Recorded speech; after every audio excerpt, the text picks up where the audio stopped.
contrats intelligents, également appelés applications distribuées, sont très populaires de nos jours. Mais que sont-ils et quels problèmes résolvent-ils? Le terme « contrat intelligent » a été utilisé pour la première fois par Nick Szabo en 1997, bien avant que Bitcoin fût créé. Il est un informaticien, juriste et cryptographe, je vous épargne donc ces exacts mots. Mais en termes simples, il voulait utiliser un grand livre distribué, également appelé grand livre partagé ou technologie de grand livre distribué ou GLD, pour stocker les contrats. Aujourd'hui, les contrats intelligents sont comme les contrats du monde réel. La seule différence est qu'ils sont entièrement numériques. En fait, un contrat intelligent est en fait un minuscule programme informatique qui est stocké à l'intérieur d'une chaîne de blocs.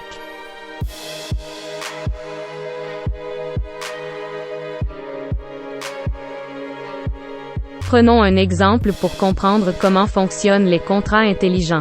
Vous connaissez probablement Kickstarter, la grande plateforme de collecte de fonds.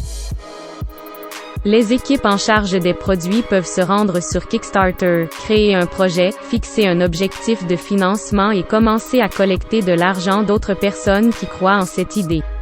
Kickstarter est essentiellement une tierce partie qui se situe entre les équipes chargées des produits et les supporters. Cela signifie que tous deux doivent faire confiance à Kickstarter pour gérer correctement leur argent. Si le projet est financé avec succès, l'équipe du projet attend de Kickstarter qu'il lui donne l'argent. D'autre part, les partisans veulent que leur argent aille au projet s'il a été financé ou obtenir un remboursement lorsqu'elle n'a pas atteint ses objectifs. Autant l'équipe chargée du produit que ses soutiens doivent faire confiance à Kickstarter. Mais avec des contrats intelligents, nous pouvons construire un système similaire qui n'exige pas de tiers comme Kickstarter. Alors créons un contrat intelligent pour ça. Nous pouvons programmer le contrat intelligent de manière à ce qu'il conserve tous les fonds reçus jusqu'à ce qu'un certain objectif soit atteint. Les partisans d'un projet peuvent maintenant transférer leur argent au contrat intelligent. Si le projet est entièrement financé, le contrat transfère automatiquement l'argent au créateur du projet. Et si le projet n'atteint pas son objectif, l'argent revient automatiquement aux supporters. Plutôt génial, non? Et parce que les contrats intelligents sont stockés sur une chaîne, tout est complètement distribué. Avec cette technique, personne ne contrôle l'argent. Mais attendez un peu. Pourquoi devrions-nous faire confiance à un contrat intelligent? Parce que les contrats intelligents sont stockés sur une chaîne, ils héritent d'intéressantes propriétés. Elles sont immuables et elles sont distribuées.